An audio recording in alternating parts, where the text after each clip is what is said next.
cerita kebaikan negaranya dan buruknya negara kita. Lama-lama kiai itu mangkel. Kiai Indonesia itu kan cerdas-cerdas, meskipun jarang yang kaya tapi cerdas-cerdas. Dia muji negara. Lama kalahnya itu dibeginiin sama kiai Indonesia. Makanya kamu sholat terus ya, takut potong gaji. Artinya kalau dia jadi imam karena digaji, efeknya adalah dia kalau bolos tuh takut nanti kan dipotong gaji. Lama-lama kalau sering bolos si PHK gitu. Artinya luar biasa Indonesia, imam tuh tidak ada yang gaji tapi semuanya sholat istiqomah.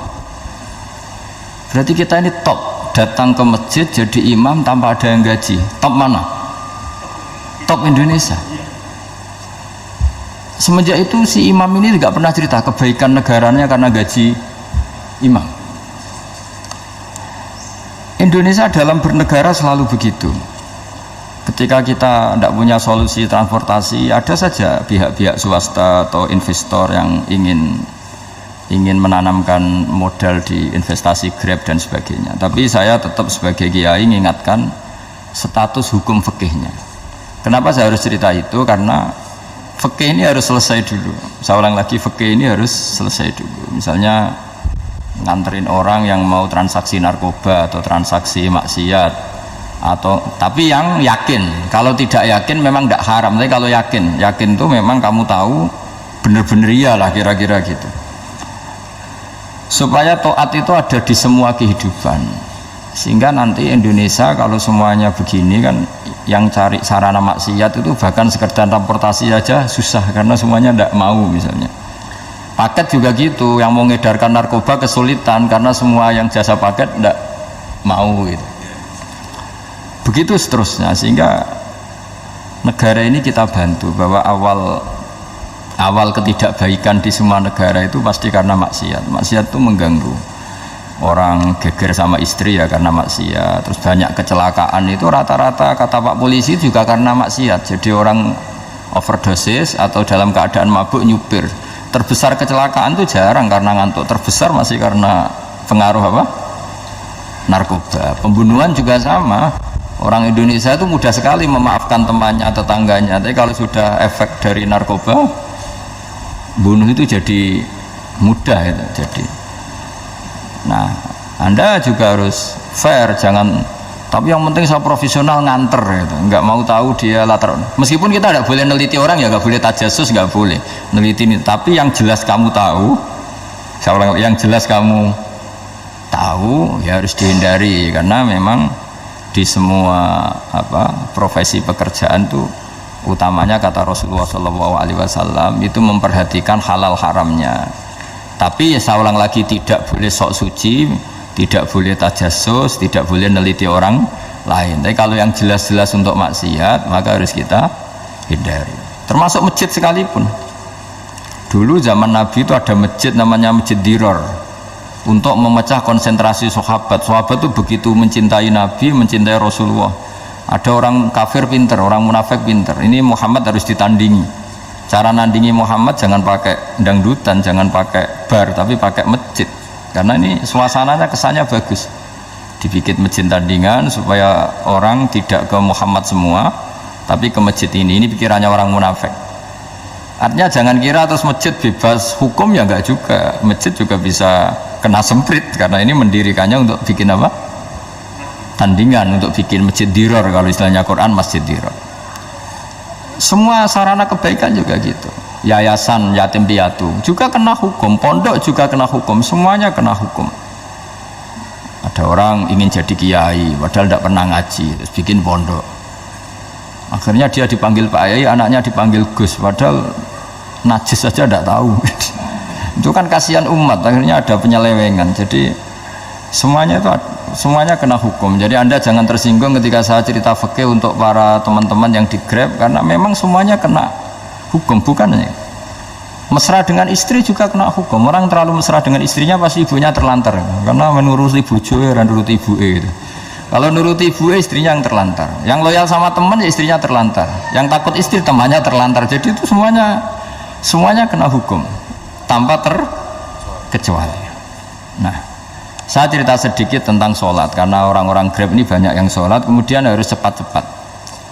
Dulu ketika sahabat punya imam yang lama sekali kalau sholat, sehingga si sahabat yang satu yang petani ini mufarokoh itu memisahkan diri, kemudian imamnya diselip. Itu boleh memang dalam fikih, kamu niat mufarokoh dulu. Mufarokoh itu niat bahwa kamu memutus hubungan dengan imam, kemudian meneruskan sholat sendiri. Singkat cerita, dua orang ini berdebat, Mu'ad sama Ar-Ra'i yang penggembala ini. Kamu munafik, sholat kok meninggalkan imam.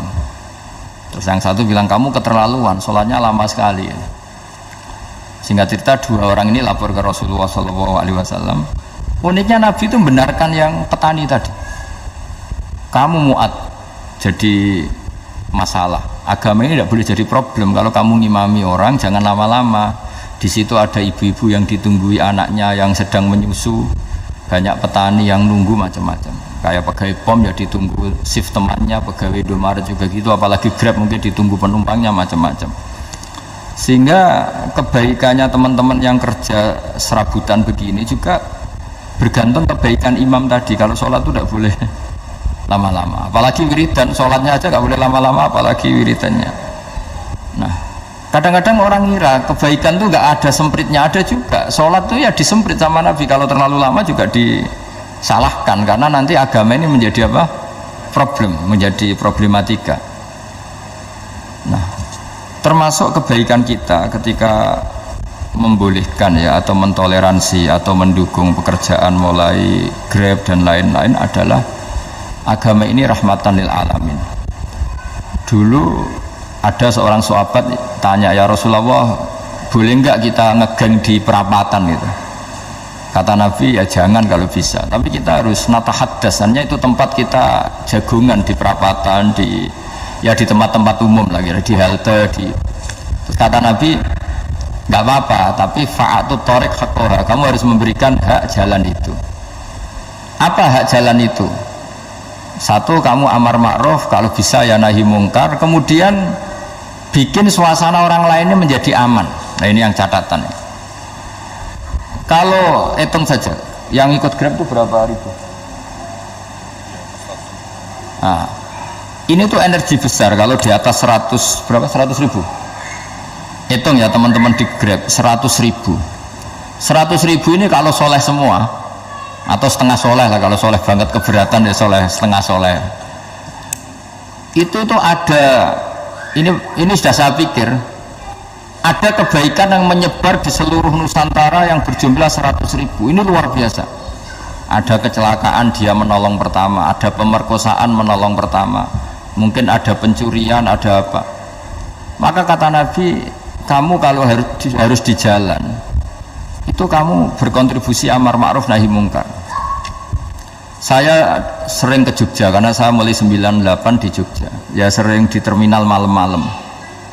Saya ketika kecil itu sering diceritain, orang nggak berani ke terminal ini banyak preman, nggak boleh ke terminal ini karena banyak preman. Ya mulai dari Sumatera, Jawa, hampir seluruh Indonesia. Kalau jam sekian sampai sekian sudah nggak berani karena banyak apa? Preman. Itu uniknya, preman-preman itu selain dulu ditangani tentara dan polisi, itu urusan negara ya kali itu, dan kita ngapresiasi.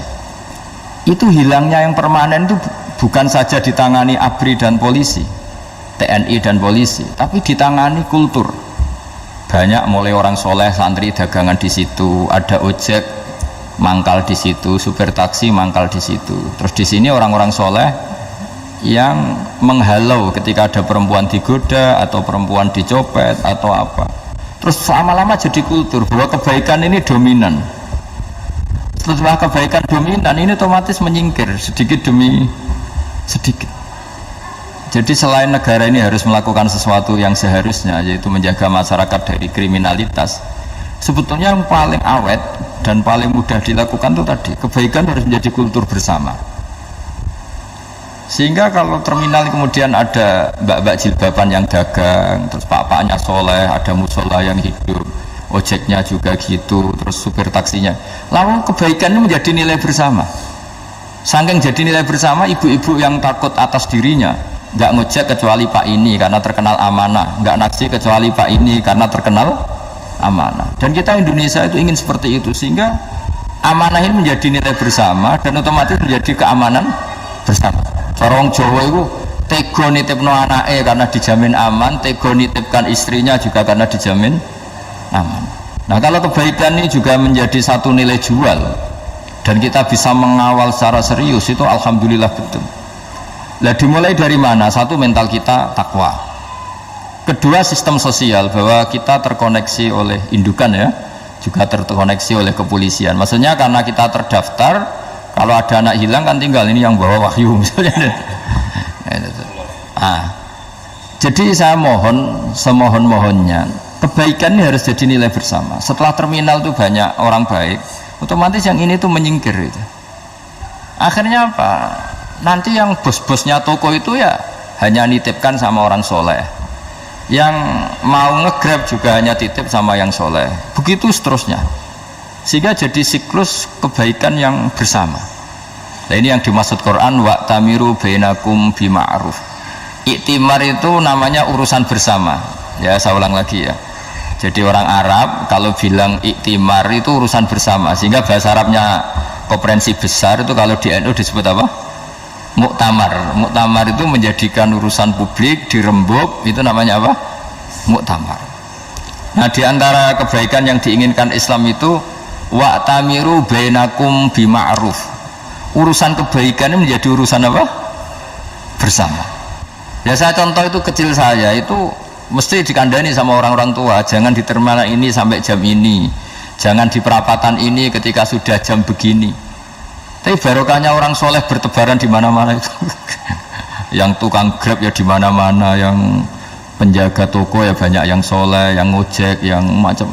Sehingga di terminal itu nyari tempat sholat ya gampang, cari tempat duduk ya gampang, nyari orang amanah ya gampang. Bahkan nama-nama yang nggak amanah ini nggak laku. Dan ini yang kita inginkan. Dan ketika nggak laku, akhirnya dia kalau ingin laku harus amanah, atau ingin laku harus tobat. Nah agama ini urusan bersama, sehingga Allah mengistilahkan wa'tamiru bainakum bima'ruf. Jadikan kebaikan ini urusan bersama. Sehingga karena ini urusan bersama, ketika kita jadi kiai juga harus, kalau misalnya tadi ada Gojek kok makmum, atau Grab kok makmum, atau supir bis kok makmum, kiainya harus cepat sholatnya, jangan baca surat Baqarah nanti domel-domelin apa penumpangnya. Begitu juga ibu-ibu menyempatkan jamaah, waktunya ada lama, di rumah sudah ditunggu anaknya yang masih menyusu. Makanya Nabi ngendikan idza amma ahadukum as-sholata falyukhaffif, kalau kamu jadi imam sholatnya harus relatif cepat. Fa inna fihim ad-dhaif badal hajat, di antara makmum itu yang banyak punya urusan, selain ada yang lemah ada yang punya banyak urusan. Nah terus ketiga, masalah kekayaan hati. Kekayaan hati ini penting sekali, karena rata-rata teman di Grab itu kan miskin lah, tapi jangan miskin sampai miskin hati itu. Bahwa kamu nyari nafkah itu sudah ibadah, berkelana di dunia Allah juga ibadah, menyaksikan macam-macamnya orang itu juga ibadah, bahkan menambah khazanah ilmu.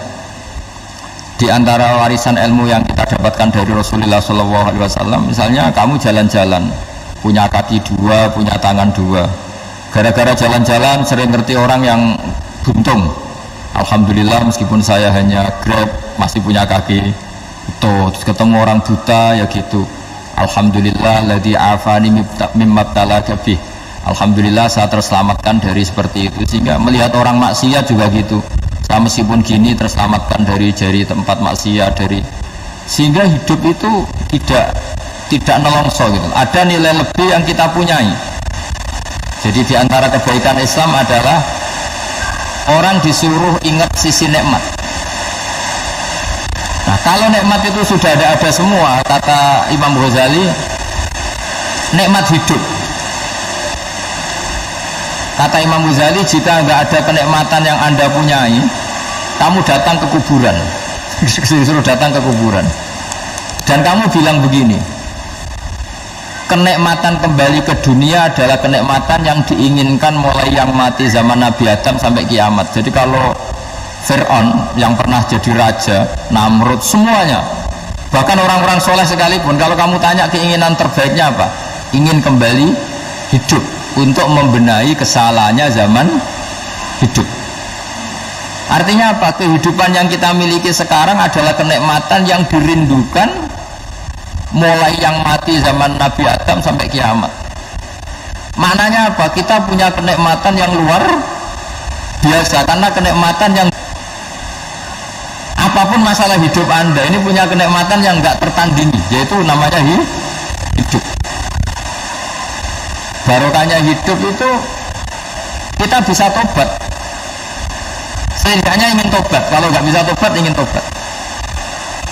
Makanya di Indonesia itu banyak nyuwun sewu, banyak maling yang anaknya itu soleh, karena kalau ngandani anaknya tetap gini, wes le bapak tok sing lakoni ku aja, bapak tok yang alami ini kamu jangan. Banyak di Indonesia orang nggak bisa baca Quran, anaknya hafid, karena setiap bodoh itu tidak diwariskan. Wes le bapak tok sing bodoh ku aja bodoh.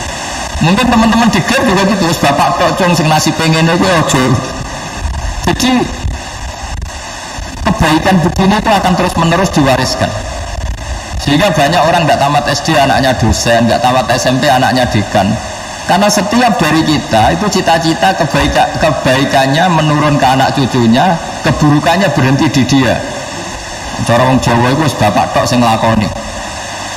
Nah, di sini saya jelaskan tentang kekayaan rohani. Jadi saya mohon ketika Anda jalan-jalan nganter penumpang itu harus sering muji Allah Subhanahu wa taala. Ya, saya bacakan ayatnya, at-taibunal abidunal hamidun. Orang baik itu yang tobat, yang ahli ibadah. Di antara definisinya itu as-saihun, yang sering jalan-jalan. Siyaka itu jalan-jalan. Jadi orang paling bejo sak dunia itu sampai harus jalan-jalan ibadah dapat uang. Tapi syaratnya ibadah. Sekali udah ibadah dapatnya masalah kan? Sering gonjekkan orang cantik terus ingat istrinya tidak cantik gitu. Sering gonjekkan orang yang sopan yang santun terus ingat andekan ini istri saya di rumah rewel gitu. Jadi kalau kamu tidak taat itu adanya penyesalan. Di lampu merah ada orang naik Ferrari, naik Alphard, sementara kamu di rumah hanya mobil butut, kadang malah tidak punya mobil. Jadi kekayaan rohani itu dimulai dari mana? Dimulai dari taat. Cara berpikir itu taat, bukan maksiat. Sekali Anda cara berpikir maksiat, maka adanya hanya penyesalan. Semakin pengalaman di luar, semakin penyesalan. Karena di luar sana banyak orang yang dapat nikmat yang lebih dari Anda. Tapi sekali Anda taat, kamu akan miliki dan tidak pernah ingin sama yang dimiliki orang lain. Sehingga orang-orang yang sering pergi itu sama Allah dipuji. Jadi tidak ada nabi kecuali di antara ibadahnya itu jalan-jalan. Fasiru fil ardi. Sehingga semua nabi itu mesti pernah melakukan perjalanan internasional. Rasulullah Muhammad SAW pernah jalan-jalan sampai ke Syam, padahal beliau orang Mekah. Nabi Ibrahim yang orang Syam pernah perjalanan sampai ke Mekah. Karena di antara kearifan itu ya dimulai dari apa? Jalan-jalan tadi. Kamu ngerti orang yang macam-macam. Makanya di antara kebaikan umatku kata Nabi itu siyahah fil ard, sering berkelana, tapi tentu untuk mengambil pelajaran. At-taibunal abidunal hamidun as-saihun. Nah, agama mensupport itu. Sehingga kata Nabi, jika ada orang kok sholat qobliyah, ba'diyah semuanya di masjid, sama Nabi ditegur, la taj'alu buyutakum kuburan, rumah kamu jangan jadikan kuburan, harus dapat jatah apa? Sholat. Kata ulama, kalau ada orang sering sholat di satu titik, itu ditegur, kamu harus ganti titik yang lain supaya saksi bahwa kamu di bumi sholat itu banyak. Jadi kita ya punya nilai positif juga tentang apa? Karena kita sering siyahah, kalau bahasa Arabnya itu sering keluyuran, saksi kita kebaikan juga banyak. Tapi pesan saya paling pokok tadi ya, jadikan komunitas kebaikan itu punya nilai jual. Syukur-syukur fid dunya hasanah wa fil akhirati hasanah. Ya kita bersyukurlah di Indonesia itu. Saya masih ingat kecil saya itu ya sekitar saya umur 15-14 tahun. Setiap mau pergi itu pesannya orang-orang yang sering pergi itu jangan masuk terminal jam ini di perapatan ini, karena yang namanya preman itu dulu dominan. Sekarang sampai jam 2 ada orang pakai jilbab, kadang orang pakai peci, yang nggak pakai peci pun ke musola sholat terus. Yes, pokoknya kebaikan itu jadi komunitas dan jadi nilai jual. Bahkan tadi Misalnya ibu-ibu yang pergi malam itu kan mesti ada orang-orang yang jadi langganannya karena terkenal apa? Amanah. Yang dititipi anak juga pilih orang yang terkenal apa? Amanah. Nah, nilai amanah ini harus kita jaga terus supaya kamu ya bisa bekerja, orang lain juga nyaman karena amanah tadi, Allah juga senang karena amanah itu perintahnya Allah Subhanahu wa ta'ala. Dan Indonesia harus menuju ke sana. Pemimpin juga harus gitu. Pemimpin bawaannya amanah, bawaannya apa, yang memilih dia juga senang karena nggak malu lah. Tapi kalau kita milih, ternyata kita pilih tahu-tahu ditangkap KPK, kan ya malu gitu. Dulu kita kampanye mati-matian, ternyata dia ditangkap KPK. Tapi kalau dia amanah kan ya senang. Sama kalau tukang Grab ketangkap satu karena penodaan atau karena pengkhianatan, yang malu juga semua, karena kadang-kadang nanti digeneralisir seakan-akan semuanya seperti itu. Tapi dengan reputasi panjang, nggak pernah terjadi apa-apa dalam Grab, kan otomatis lainnya juga terangkat. Nah, ini yang dimaksud wa'tamiru bainakum bima'ruf. Jadikan kebaikan itu urusan bersama. Makanya andaikan negara itu sudah mengoptimalkan polisi, TNI untuk meringkus preman, oke, itu baik. Tapi ya lebih awet lagi kalau itu ditopang masyarakat. Karena yang nggak amanah terkucilkan, terus akhirnya Grabnya nggak laku, akhirnya dia dipecat, akhirnya kan yang maksiat hilang, yang kriminal hilang, yang ada hanya Grab yang baik. Begitu juga di dunia apapun. Itu yang dimaksud wa'tamiru bainakum bima'ruf. Jadikan kebaikan ini urusan bersama. Nah, karena kita baik, otomatis jadi teladan yang baik bagi anak kita, istri kita, tetangga kita. Dan karena kita baik, maka terhormat.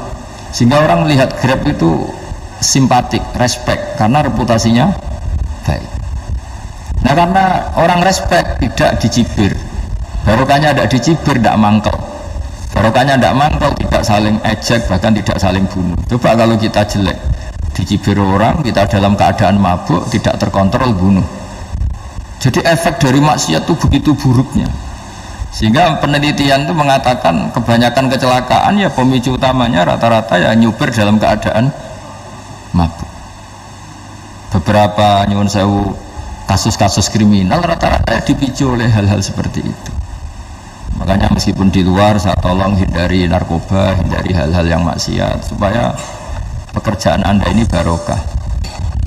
Kemudian yang terakhir saya beri ijazah tentang Al-Fatihah ya, karena ini surat yang populer.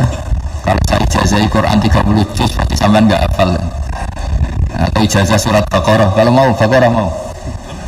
Ijazah surat Baqarah mau 2 juz setengah. Mau Mas Asep? Ya Fatihah aja yang gampang ya. Nah, ya kulhu Fatihah ini paket ringan ini. Tapi pahalanya apa? Besar. Ini beda ya, artinya selama ini mungkin Anda baca tapi monoton ya. Tapi ini saya bacakan teks aslinya tentang istilahnya itu mazaya itu kelebihannya Fatihah. Saya baca Arabnya dulu, nanti ini terakhir ini ijazah. Tadi kan saran-saran umum tentang sosial. Ya, pokoknya jadikan kebaikan itu punya nilai sosial yang baik lah. Jadi nanti orang yang nggak amanah nggak laku, ya calon bupati, gubernur, presiden yang nggak amanah juga nggak laku. Begitu juga kiai yang tidak amanah juga nggak laku, suami yang nggak amanah juga nggak laku, istri yang nggak amanah juga. Sehingga kebaikan ini jadi nilai sosial yang dalam tanda kutip sudah keniscayaan ya. Yang diinginkan Allah itu seperti itu, bukan kebaikan yang dipaksakan karena kekuatan negara. Maksudnya kalau bisa kebaikan itu tidak usah dipaksakan, memang sudah satu kebutuhan. Tak cerita-cerita di negara maju itu, bahkan apapun jatuh itu nggak ada yang ngambil apa itu. Makanya gambarannya Mekah Medina kan gitu kan, barang jatuh nggak ada yang berani ngambil itu, saking sudah jadi sistem. Sehingga banyak negara di Eropa itu yang sampai nggak punya tentara, nggak punya polisi karena kebaikan itu sudah. Nah, kita kan masih capek, polisinya aja capek apalagi masyarakatnya, karena kebaikan itu belum jadi nilai bersama. Nah, kita selain ditopang negara, ada polisi, ada tentara, itu kita usahakan kebaikan itu jadi nilai bersama. Tadi wa'tamiru bainakum bima'ruf. Dan kita punya reputasi yang bagus dalam bab ini. Saya masih ingat kecil saya itu yang jilbaban hanya keluarga kiai. Sekarang rata-rata masyarakat itu jilbaban. Dulu yang sekolah SMP, SMA itu jilbaban kadang dulu malah dilarang ya, harus sama seperti itu seragamnya. Sekarang sudah boleh dan nyaman. Lama-lama yang dapat simpatik ya yang pakai pakaian model tertutup seperti itu. Lama-lama gampangane cara wong golek mantu ya golek yang seperti itu daripada yang bodoh. Lama-lama jadi nilai bersama. Ya ingin saya seperti itulah. Di terminal juga sama. Orang mau makan cari warung yang kelihatan ada ayat kursinya, pakai jilbab atau paling tidak dia nggak mungkin lah nyuguhkan yang tiren atau yang haram. Akan ada garansi sosial. Ada apa? Ada garansi apa? Sosial dengan penampilan yang soleh itu kan. Masa iya nyuguhkan oplosan babi itu misalnya itu. Jadi nilai sosial itu harus ya tadi harus benar-benar jadi nilai. Sehingga negara biar gak capek-capek itu. Polisi juga gak capek kan karena tugasnya corong Jawa mau ngawat-ngawati tok, tapi sudah tidak perlu tegang karena kebaikan sudah jadi nilai apa bersama. Ingat-ingat ya ayatnya tadi wa'tamiru bainakum bima'ruf. Jadi kebaikan itu harus jadi nilai bersama. Iktimar itu menjadi urusan bersama. Makanya kalau kita rapat besar disebut apa? Muktamar. Muktamar itu urusan bersama. Tadi imamnya sholat juga menopang Gojek karena nggak lama-lama nopang Grab, nopang Kernet, nopang penjaga Indomaret, penjaga bensin, pom bensin.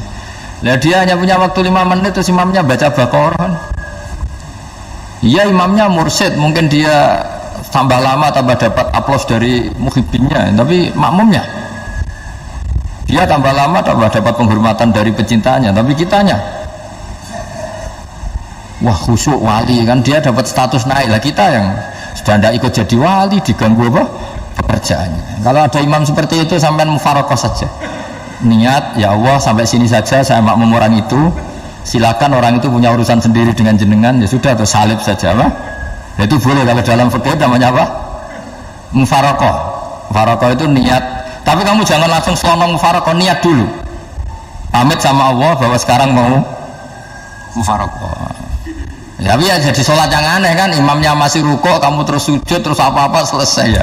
Mungkin dalam pandangan itu orang lain ini maksudnya makmum gimana ini kok begini. Tapi sudahlah Allah Maha tahu. Insya Allah dimaklumi. Ya saya baca tentang Fatihah ya, karena sampean pasti sering baca Fatihah. Supaya apa sekaligus jadi jimat lah gitu. Jadi kalau kamu sering di jalan-jalan yang mungkin sepi atau mungkin kan tidak semua teman Grab itu nasibnya bagus, yang di Semarang Jogja mungkin yang di Kalimantan di Papua kan ada yang 10 kilo gak ketemu rumah ya kan, yang lihat di TV-TV itu kan kasihan kan, sudah 10 kilo gak ketemu rumah, penumpangnya kuwekar preman tuh kan, ini makan orang enggak kan gitu. Kan ujiannya dua, kalau penumpangnya cantik dia kecoba syahwat, kalau preman takut, jadi orang itu selalu ujian itu. Sing sedengan itu kan jarang orang itu. Jadi kalau penumpangnya perempuan cantik ujiannya itu syahwat, kalau preman ujiannya ketakutan. Kalau orang yang lemah bawa uang ujiannya kamu ingin garong. Jadi hidup itu memang semuanya ujian. Liyabluwakum ayyukum ahsanu amala. Makanya saya sering ditanya oleh teman-teman, Gus, nah ujiannya kenal wong wedok elek piye? Sama, kenal wong ayu ujiannya syahwat, kenal wong elek ujiannya ngenyek, itu sama-sama dosa. Syahwat ya dosa, ngenyek juga dosa. Wah elek keriting untune metu ya dosa, ngomong gitu. Kadang-kadang orang berpikir enak kancanan wong elek gak dosa, kata siapa kancanan.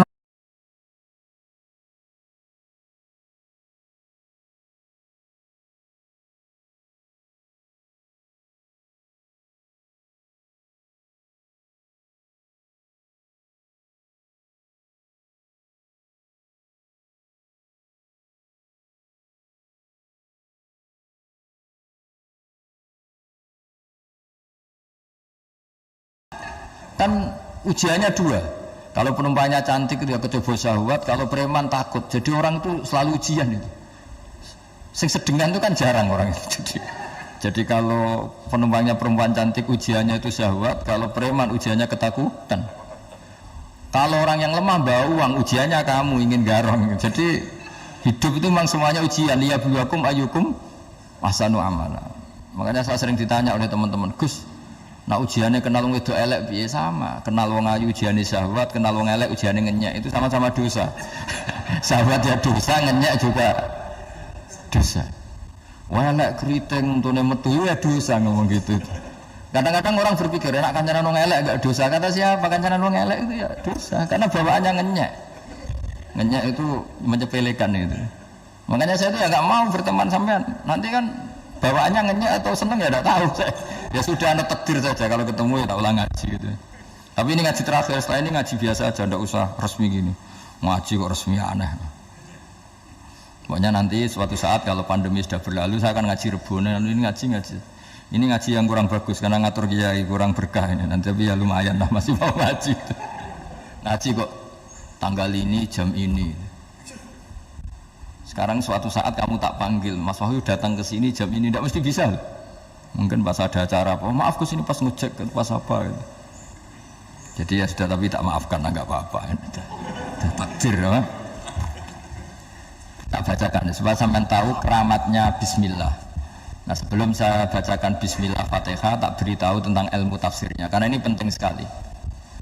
Fatihah itu dawuhnya Allah, tentu itu dawuhnya Allah. Saya ulang lagi, itu kalam Allah.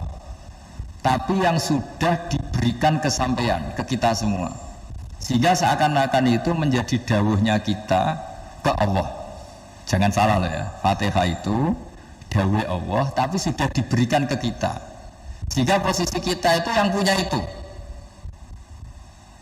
Nah kenapa ini perlu dijelaskan? Karena nanti ada kalimat iyyaka na'budu wa iyyaka nasta'in. Kalau itu masih kalam Allah, berarti Allah ngomong ke kamu, ngendikan ke kamu, kepadamu aku menyembah. Masa Allah menyembah kamu?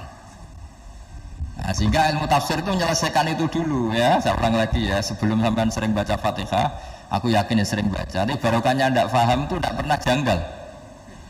Nggak paham itu ya penting supaya tidak iskal, tidak janggal. Sebetulnya di kalimat itu ada yang janggal. Kalau Fatihah itu kalimatnya Allah atau kalam Allah, bagaimana dengan kata-kata iyyaka na'budu? Masa Allah ngendikan ke kita, kepadamu kami menyembah?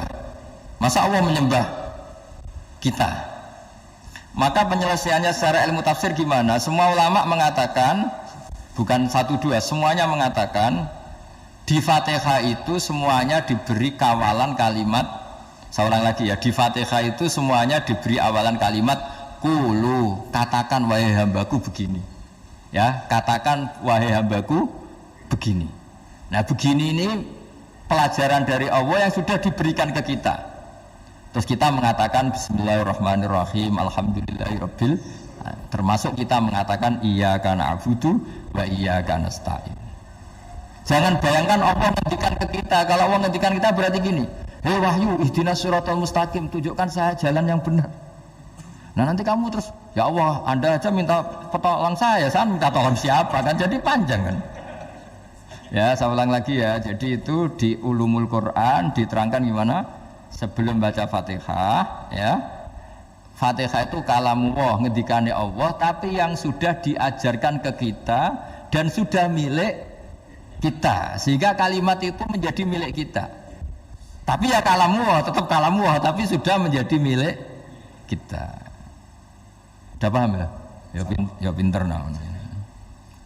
Ya, karena kalau tanpa penjelasan seperti ini, Anda akan iskal. Bagaimana Allah, iskal itu janggal. Bagaimana Allah mengatakan iya karena butuh? Kan jadi aneh ya? Ya, jadi tak jelaskan secara ilmiah ya. Jadi kata ulama-ulama tafsir, ayat-ayat Quran seperti ini sebetulnya dimulai dari qulu apa? Meskipun nggak dilafatkan.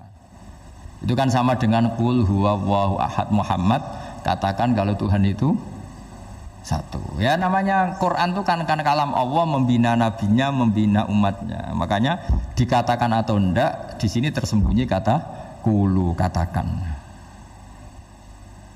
Ya. Jadi ya ibarat apa itu? Kamu ngajari anak kamu lah, panggil jenengan bapak kulo. Itu maksudnya anak itu, kalimat itu kalimat kamu, tapi kamu ajarkan ke anak kamu. Terus anak kamu bilang, Pak jenengan bapak kulo. Nah, ketika kamu mengatakan jenengan, bukan kamu mengatakan jenengan anakku, berarti anakmu itu bapakmu kan lucu kan. Anak kamu ajari jenengan bapak kula. Kamu engkau bapak saya. Terus anak kamu mengulang jenengan atau kamu bapak saya. Berarti itu kalimat yang kamu ajarkan, tapi sekarang sudah milik anak kamu. Kalau itu kalimat kamu kan lucu, masa anak kamu bilang bapak? Nah itu seperti itu. Jadi ulama memberi solusi atau jawaban iya karena abudu.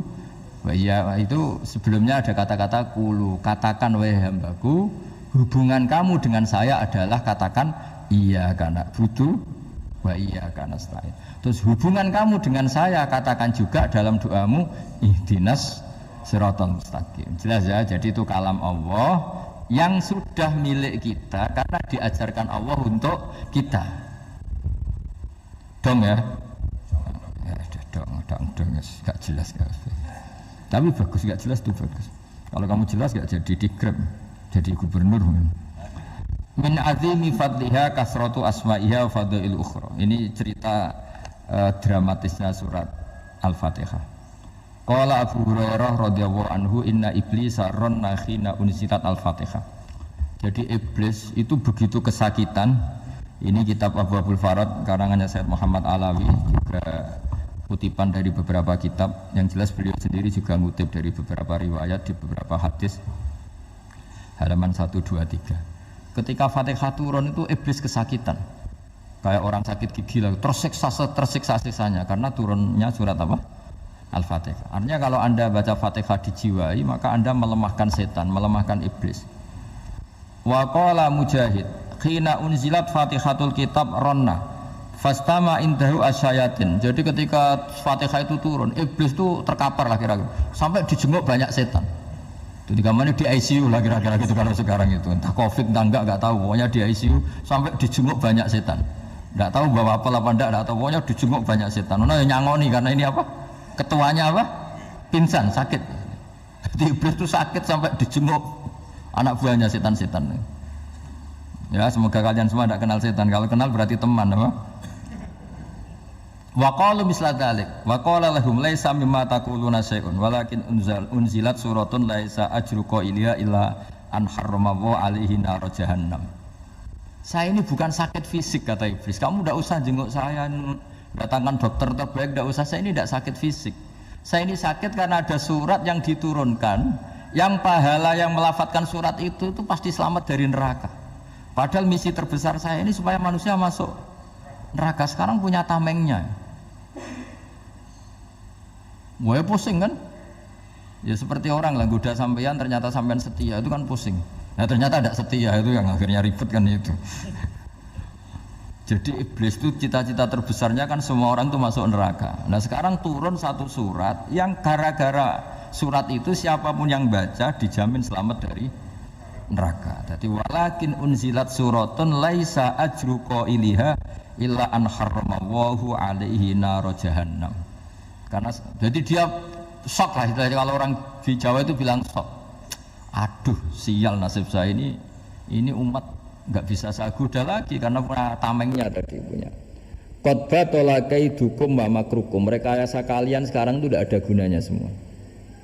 Nah, ini alhamdulillah di Indonesia kelihatan kan banyak yang miskin, banyak yang susah. Tapi selagi mereka masih sholat, tuh keinginan mencari halal itu masih tinggi. Kayak apa kita di tengah kota, jauh dari anak istri, jauh dari tetangga. Biasanya kalau orang jauh dari anak istri tetangga kan sakar PDW. Tapi yang soleh masih banyak, sudah jauh dari keluarga tetap lurus. Loh, kalau yang dekat lurus kan wajar, konangan wong akeh kan. Ini sudah jauh masih lurus. Nah ini nggak lepas dari barokahnya surat apa? Surat Fatihah tadi. Jadi karena ada surat yang menjamin pelafalnya atau qailiha terbebas dari api neraka. Wa qalat as-sayatinu lahu is ayushay'an ta'muruna ya maulana. Faqala lahum idhabu wajtahidu hatta tukhfilu qulubahum hatta la yaqulu hadhihi surah. Lalu kita gimana? Jari para setan gitu. Lalu kita gimana? Terus kata iblis, sudah bikin mereka lupa sehingga tidak baca lagi. Selagi masih baca kita pasti keok. Jadi kalau sampean sudah jarang baca Fatihah itu berarti sudah bagian dari kemenangan apa? Iblis. Jadi kalau sampean sudah jarang baca Fatihah itu berarti bagian dari kekalahan Anda, kemenangan iblis. Masih sering baca? Berapa kali? Terus apa lagi?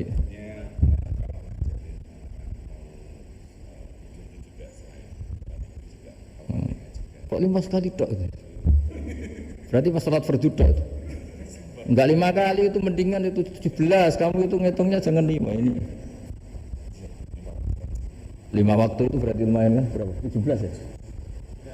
Ya. 17 ya? Ya. 17, tapi kalau makmum tuh sering separuh kan, apalagi makmum tarawih. Ya kan? Makmum tarawih itu bacanya Fatihah ada yang sempurna enggak ya? Ya enggak lah. Baru alhamdulillah rabbil alamin mampu ruko ikut ruko gitu. Makmum kan yang tarawih lah Mas. Kalau tarawih jarang sempurna ya. Fatihahnya itu.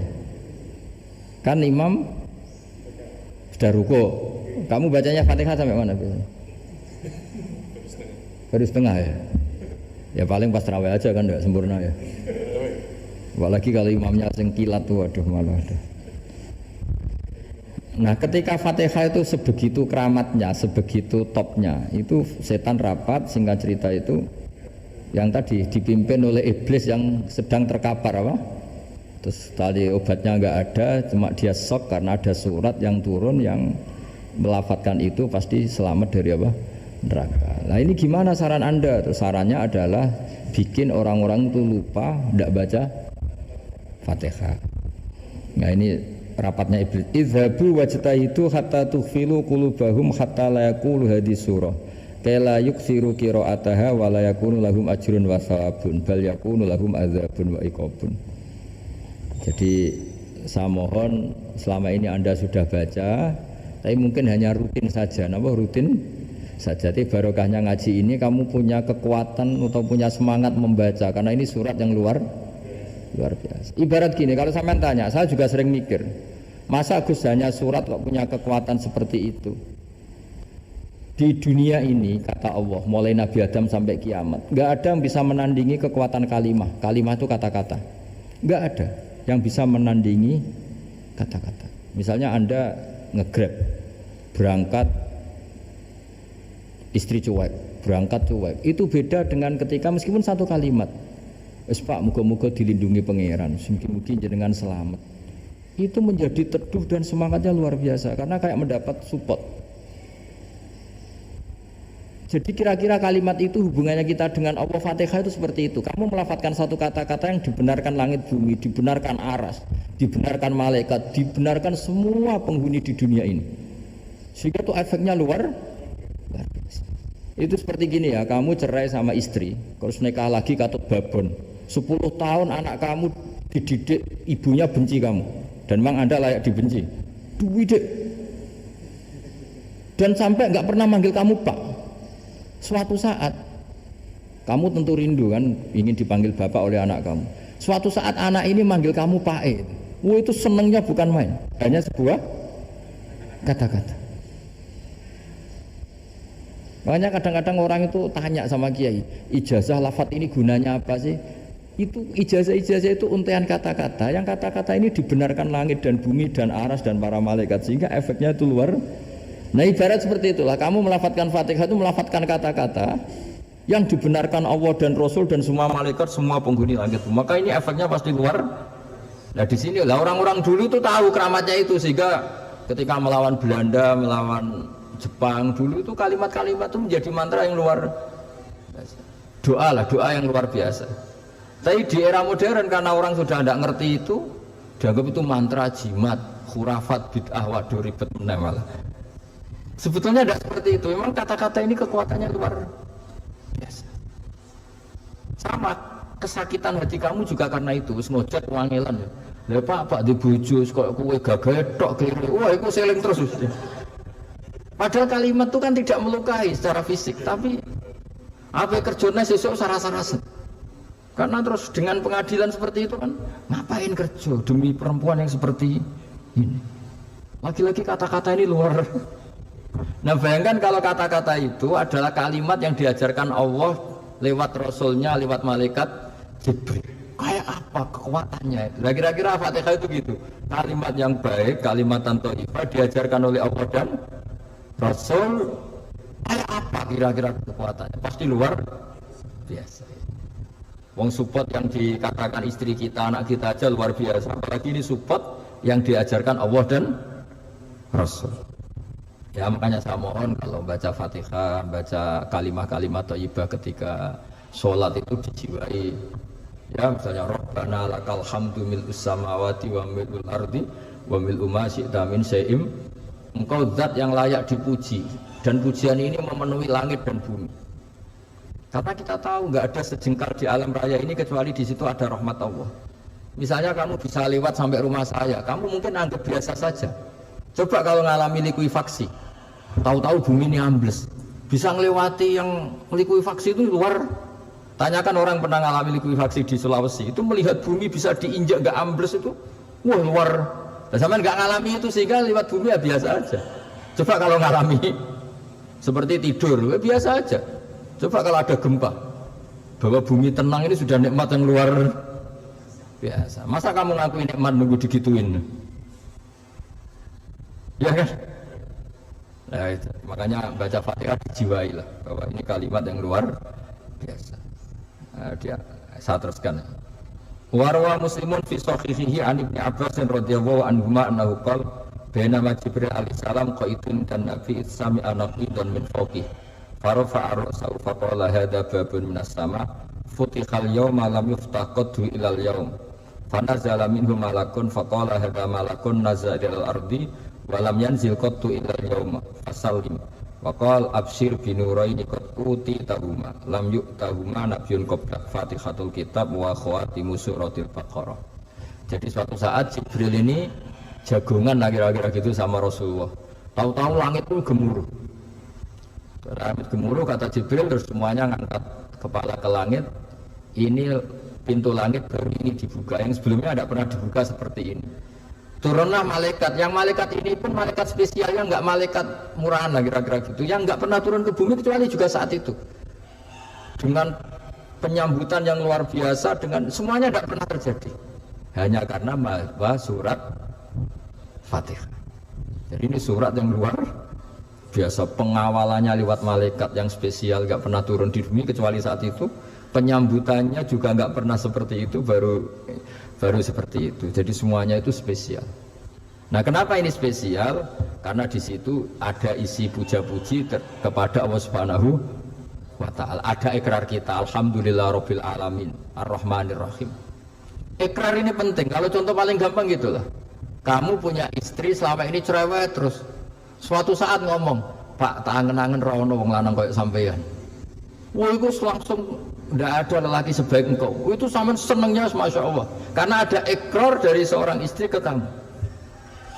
Nah, bayangkan kalau ikrar kita sebagai hamba diakui oleh Allah Subhanahu, maka ikrar ini akan dicatat sebagai kebaikan kita yang kita panen nanti di akhirat. Karena ada ikrar, kita ikrar bahwa alhamdulillah rabbil alamin, kita ikrar ar-rahmanir rahim, kita ikrar maliki yaumiddin, kita ikrar iyyaka na'budu wa iyyaka nasta'in. Ya, sampai misalnya jadi orang Indonesia, ketemu orang Indonesia yang makmur di Jerman, terus lupa Indonesia. Kamu orang Indonesia, enggak, ada orang Indonesia. Mangkel gak kira-kira? Mangkel. Karena salah ikrar kan gitu. Ya, jadi saya mohon jangan anggap kalimat itu hal yang biasa, tapi luar biasa. Nggih, ngoten mawon. Assalamualaikum warahmatullahi wabarakatuh. Ya. Alhamdulillah ya. Dan ini Gus, ada yang banyak yang nanya nih ceritanya. Bagus. Makanya kita pilih yang nggak akan selesai dulu nih Gus. Oke. Bentar. Coba anggota apa grab dari apa? Ya dibaca aja. Oke. Menikah wonten pertanyaan Gus saking Pak Muhammad Arwani. Pertanyaannya adalah bagaimana cara untuk meningkatkan iman dan takwa kita kepada Allah Subhanahu wa taala jika di situ kita sangat sulit untuk meninggalkan maksiat. Sudah berusaha taubat akan tetapi tetap maksiat lagi. Pertanyaannya gitu. Bagaimana solusi agar selalu bisa terhindar dari maksiat? Menikah. Apa aja yang jawab? Jangan maksiat. Udah fokus ibadah, jangan maksiat. Itu sih kalau saya. Tapi mau gue fokus saya enggak.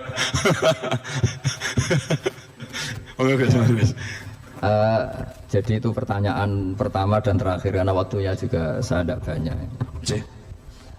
Saya berkali-kali kampanye di mana-mana lah, kampanye dan menganjurkan. Di antara catatan dalam Suhufi Ibrahim wa Musa kan ada kan di Quran itu yang dinamakan lampiran-lampiran wasiatnya Nabi Ibrahim dan Nabi apa? Musa. Itu di antara catatannya begini. Orang yang punya akal itu adalah orang yang bisa menikmati sesuatu yang baik. Misalnya gini, contoh gampang gini. Kamu punya anak pertama atau punya anak yang masih kecil gitu. Itu gendong tuh senangnya bukan main. Melihat anak sehat tuh senangnya bukan main.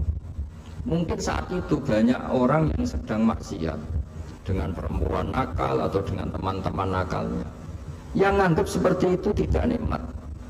Tapi andaikan ini ditimbang ya ditimbang. Yang maksiat tulan, misalnya paling ukuran bahagianya itu 70%. Tapi yang ini, yang nimang anak baru lahir atau masih kecil, corong Jawa ngeloni anak, bisa saja bahagianya itu sampai 100%.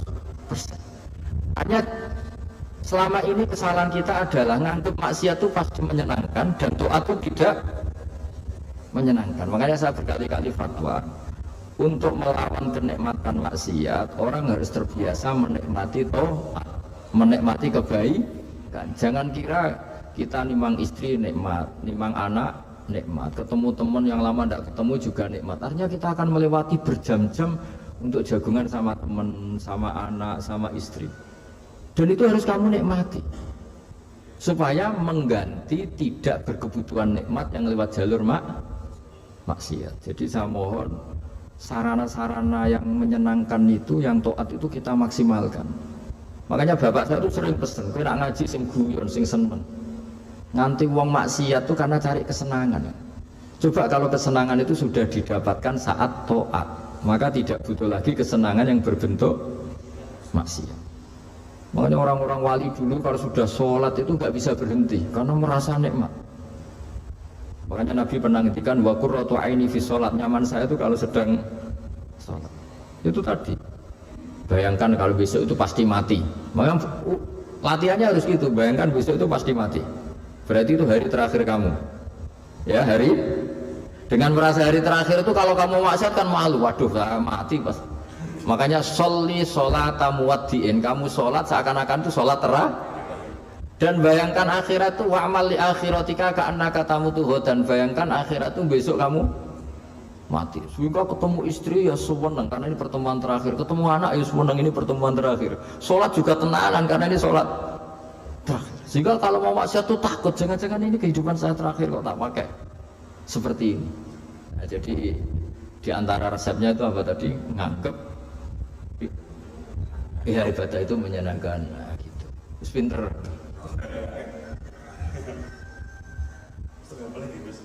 Wah ini. Tapi kamu jawab dulu ya. Ya apa saja dijawab. Biar ada, ya ada pembanding. Dinyalain mas. Oke, satu pertanyaan lagi Gus.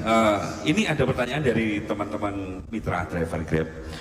Saat mengantarkan barang tiba-tiba azan waktu sholat, ya, Gus. Lalu kita sebagai driver harus sholat dulu atau menyelesaikan orderan dulu karena itu juga amanah kan orderannya itu. Mungkin nganter barang atau mungkin nganterin penumpang. Mengingat barang tersebut sudah ditunggu pemiliknya dan penumpang tersebut juga sudah ada janji yang lain makanya gitu. Nyuwun pencerahannya Gus gitu. Begini ya, ini kan fikih sosial ya. Saya jawab ini memang harus pakai fikih, nggak pakai rasa. Saya ulang lagi, pakai fikih, nggak pakai rasa. Waktu sholat itu kan banyak ya, diantaranya maghrib dan isya, duhur dan asar, terus subuh sendiri. Ya, dan zaman belajar fikih, orang belajar tasawuf ya. Nah, kalau subuh itu tidak ada toleransinya kalau waktunya sudah tinggal 10 menit karena tidak ada jamak. Ya, tidak ada apa? Jamak. Sehingga misalnya kalau kamu ngojek waktu tinggal 10 menit ya harus sholat. Tapi kalau sekedar dengar adzan ya, ini penanyanya kayaknya itu teman kamu, jadi fikihnya kayak kamu nggak jelas. Adzan itu kan bukan akhir waktu sholat. Adzan itu bukan akhir waktu sholat, tapi awal sholat. Itu udah harus supir Grab, udah harus supir Gojek. Meskipun kamu makan ada adzan ya teruskan saja, kan udah akhir waktu sholat. Anda menerima tamu, gendong anak, atau sedang nyupir, atau sedang bercengkrama sama teman. Kalau ada adzan ya nggak apa-apa, misalnya diteruskan. Kan bukan akhir waktu sholat. Yang benar-benar harus ditinggalkan itu kalau waktu sholat misalnya tinggal 7 menit atau tinggal 8 menit. Waktu yang mau tidak mau kamu harus tasarrufkan, kamu peruntukkan. Injury time ya Gus. Injury time. Nah, gitu aja kok nggak tahu ya. Nah, lalu misalnya, kalau pertanyaan tadi mestinya kelasnya itu kelas afdoliyah. Utamanya gimana? Kalau wajibnya belum ada karena kan waktunya masih panjang. Jadi pertanyaannya bukan wajibnya tapi sebaiknya, karena ini semuanya belum mendesak kan. Andai kan kamu teruskan nganter barang kan tidak ada jaminan waktunya habis. Padahal kalau kamu memaksa sholat mungkin citra kamu sebagai supir Grab tidak baik karena dianggap mengabaikan konsumen. Nah, terus kedua menyangkut jarak. Oke, seperti itu. Nah sekarang kalau pertanyaannya dibalik, makanya yang dibalik ini agak ribet. Waktu sholat tinggal 8 menit.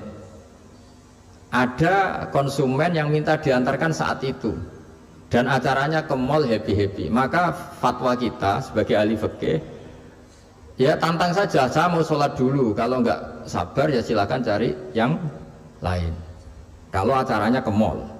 Tapi kalau acaranya kelahiran atau transfusi darah atau mau nganterin darah ke pasien yang sudah koma, maka kita langsung, karena ibadah sosial itu didahulukan mengalahkan ibadah yang haknya Allah, karena Allah itu zat yang tidak butuh ibadah kalian.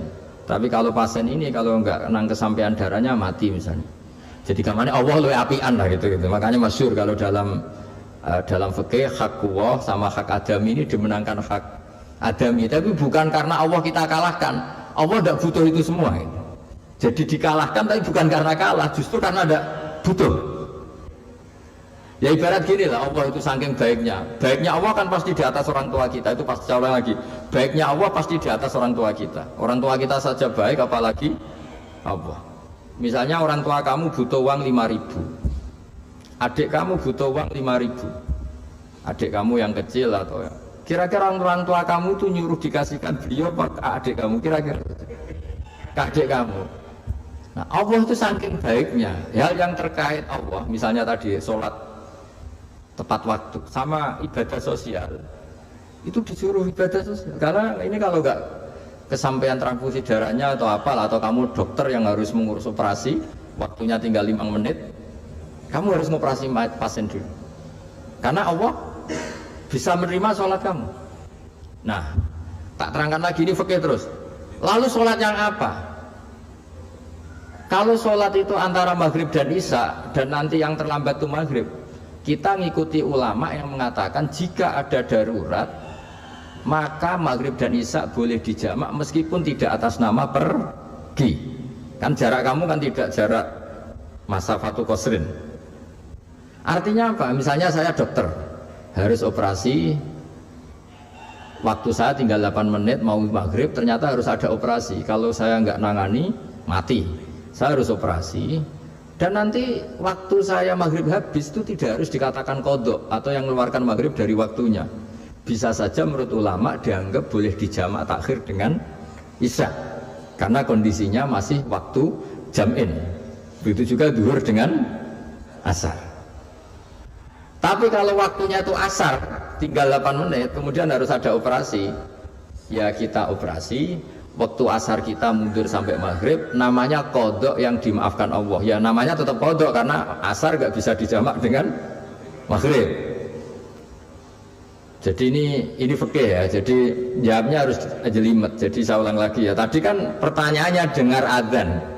Kalau adzan kan waktunya masih panjang. Apalagi misalnya maghrib kan waktunya kan taruh saja ada waktu 1/4 jam. Ternyata andekan kamu antar hanya butuh waktu 7 menit. Kan nggak ngefek sama sekali. Saya Nyanda. Gitu. Terus kalau driver umpamanya dapat order, Ini yang tanya kamu malah. mewakili dalam, kalau ada driver dapat orderan food, nganterin makanan, tapi makanannya non halal, niku bagaimana pripun? Nah, makanya itu tadi. Kamu tahu betul kalau itu non halal loh? Kalau itu sudah tahu pasti non halal.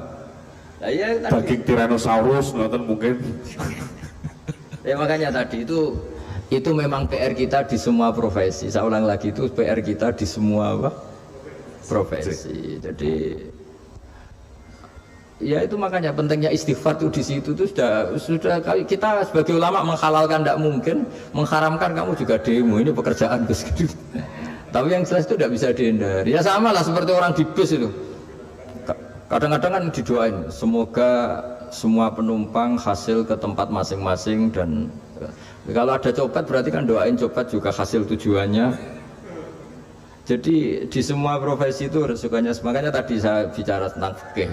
Kaidah umumnya menolong maksiat itu ya bagian dari maksiat, menolong taat itu bagian dari taat. Mau tidak mau harus ada hukumnya. Setidaknya barokahnya tahu hukum. Kalau kita salah belum istighfar gitu. Sudah salah nggak merasa salah itu. Jadi barokahnya tahu hukum itu paling tidak kan kita ya istighfar lah. Kan ya tadi seperti paket misalnya, kan ada saja orang paket yang jelas-jelas barangnya itu haram, tapi atas nama profesionalitas kan mungkin tetap dikirimkan. Tapi barokahnya ngerti hukum, dia istighfar. Nah, tapi karena kalau kita menyarankan sudah ada usah pekerjaan yang lain banyak nanti kan rai-rai potongan tawakal dikandani ngono kan ya repot tuh. Nah kalau kita kiai guys, gak apa-apa, terus pangeran sugih. Menurut sampean harusnya terus nuntut ke saya karena fatwa jenengan saya sekarang miskin, ini gimana pertanggung jawabannya? Ya ribet kan. Tapi saya ulang lagi, itu seninya ngelola kehidupan semuanya seperti itu. Jadi makanya kita nggak pernah berhenti berdoa Rabbana dzolamna anfusana, karena dalam sisi semua hidup kita pasti ada unsur nggak benernya gitu. Ya saya ulang lagi, pokoknya kaidah umumnya itu menolong taat itu ya ikut bagian dari taat, menolong maksiat ya bagian dari maksiat. Tapi ya tadi ya kita harus istighfar kan. Cuma tadi yang jelas-jelas maksiat dan kita tidak tajassus. Saya ulang lagi, tidak tajassus itu neliti wong nanti jelimet. Jadi misalnya ada perempuan mau ngojek ke sini ya diantar saja, jangan tanya detail. Itu apanya mbak? Hubungannya dengan kamu apanya mbak? Wah ya ribet kan, jadi kepo. Jadi kepo ya tidak perlu gitu. Artinya sudah umumnya orang saja sudah. Nah, lama-lama juga gitu, kalau ada bapak-bapak main itu ke siapa pak? Tahu tujuannya laki apa perempuan pak? Surat nikah mana pak? Surat nikah mana? Saya sudah nikah gitu. Geng. Ya, jadi seperti itu tadi. Luar biasa, ilmu pakainya nanti saya belajar banyak lagi Gus. Dan memang non sewu mohon maaf untuk semuanya kalau waktu kita juga terbatas, ya, tidak bisa karena bentar lagi juga kita akan masuki waktu maghrib, pada maghrib. Jadi secara jadwal juga memang harus kita tutup. Mengatakan Gus kepada rekan-rekan semua, saudara, rekan-rekan driver juga dan juga yang hadir pada sore hari ini. Jadi kita langsung tutup aja, ya. Tapi sebelum itu kita berdoa dulu, sarang-sarang Gus mau dipimpin, ya supaya sesuai dengan tema kita pada siang sore hari ini, rezeki, berkah dan juga istiqomah. Kan katen, ceritanya ngaten Gus. Terus ngalah wali temane. Ya, dalam pada amin nak mikir gitu. Tapi nek sange diamini ya dalam mau Gus. Gus dalam materi untuk memimpin doa. Bismillahirrahmanirrahim. Nahmaduka ya Ghafur ya Syakur, shalli wa sallim ala basyirina Muhammad sallallahu alaihi wasallam asma'in. Allahumma ya barik lana fi ikhtiyarina, barik lana fi kasbina, wa barik lana fi muakhatina, wa barik lana ya Allah fi islahina. Allahumma ja'alna mutawatina fika, mutahabina fika, mutabadilina fika, waj'al a'malana khalisatan liwajhikal karim. Allahumma ja'al himmatana wal yafiyati dari ila kalimatikal ulya ya Allah, wa da'wata ilaika wa dzikra ismika ya wa dzikra ismika ya uluwan fil ardi ya Allah, urzuqna ya wa himmatan aliyatan himmatan ya wa nakunu fi hadhihi darmudina kalimatakal ulya warzuqna kalimatal ulya ma'al muslimina ya Allah fil baldah Indonesia waj'al ya wa hadhihi baldah baldatan mubarakan mahmiyatan min intik mar'iyatan min intik wa ma'alif baina qulubina wa aslih dzata bainina wa marhamata habibika Muhammad wa aslih mata habibika Muhammad wa tahannan ala ummati habibika Muhammad waj'alna ya Allah radina muyassarina fi arzakina mubarakina fi arzakina barakatan minka wa auna minka wa fadlan minka ya khairar razikin wa ya arhamar rahimin waj'alna ya muqimis salat ya Allah ya Allah waj'al farhatan afarahan fi ta'atika ya Allah fi mubahatika ya Allah ya Allah ighfir lana al-jami' rabbana atina fid dunya hasanah wa fil akhirati hasanah wa qina adzabannar sallallahu alaihi wasallam Muhammad sallallahu alaihi wasallam subhana rabbika rabbil izzati amma yasifun wa salamun alal mursalin alhamdulillahi rabbil alamin sirrul fatihah. Oke, terima kasih buat teman-teman semua yang sudah menyaksikan video ini. Mudah-mudahan bermanfaat dan bisa menambah ilmu dan keberkahan buat kita semuanya, guys. Dan oke, buat teman-teman semuanya yang baru gabung di channel ini, jangan lupa like and subscribe dan nyalakan tombol notifikasinya biar nggak ketinggalan video-video terbaru dari channel Sahabat Orchid TV, guys. Dan oke, buat teman-teman semuanya dimanapun Anda berada, mudah-mudahan kita diberikan kesehatan, rezeki yang melimpah, dan panjang umur. Oke, terima kasih. Salah-salah dari kami, mohon maaf. Ada kekurangan. Wassalamualaikum warahmatullahi wabarakatuh. Bye-bye.